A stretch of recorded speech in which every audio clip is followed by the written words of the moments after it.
নমস্কার, সঞ্জয় দেবশাস্ত্রীর তরফ থেকে সকল দর্শক বন্ধুদের স্বাগত। আজ আমি বলবো বাবা চন্দনেশ্বরের ইতিহাস। উড়িষ্যা রাজ্যের বাবা চন্দনেশ্বর, বাবা চন্দনেশ্বরের যে ইতিহাস রয়েছে তার আমি এখানে আলোচনা করব।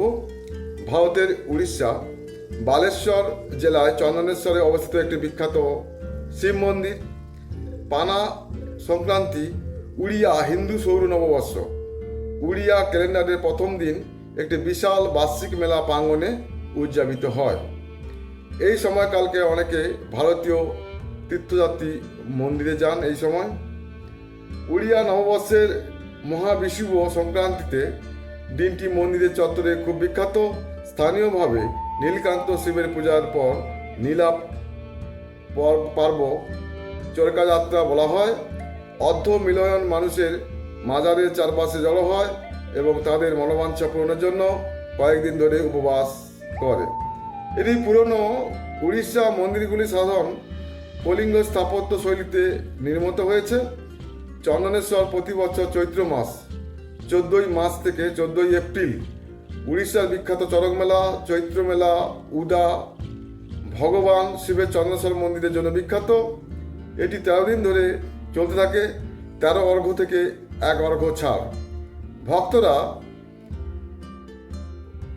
পয়তা বা পবিত্রতা গ্রহণ করে। ভক্তরা তাদের মনস্কামনা নিয়ে সারা দেশ থেকে আসেন। গত পঞ্চম অর্ঘ্য থেকে তৃতীয় অর্ঘ্য পর্যন্ত ভক্তের সংখ্যা বৃদ্ধি পায়।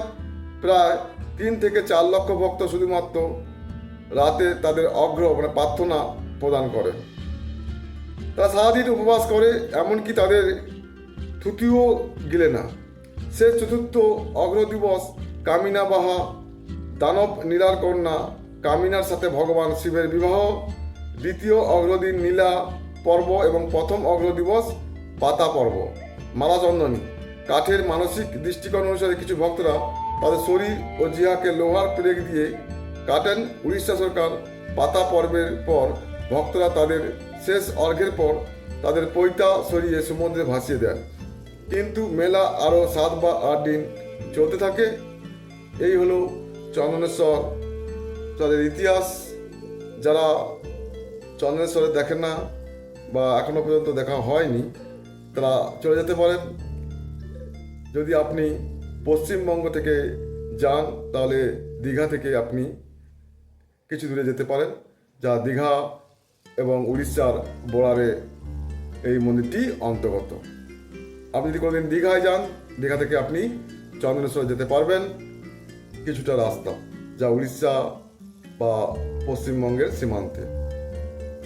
সবাই ভালো থাকবেন, সুস্থ থাকবেন। নমস্কার।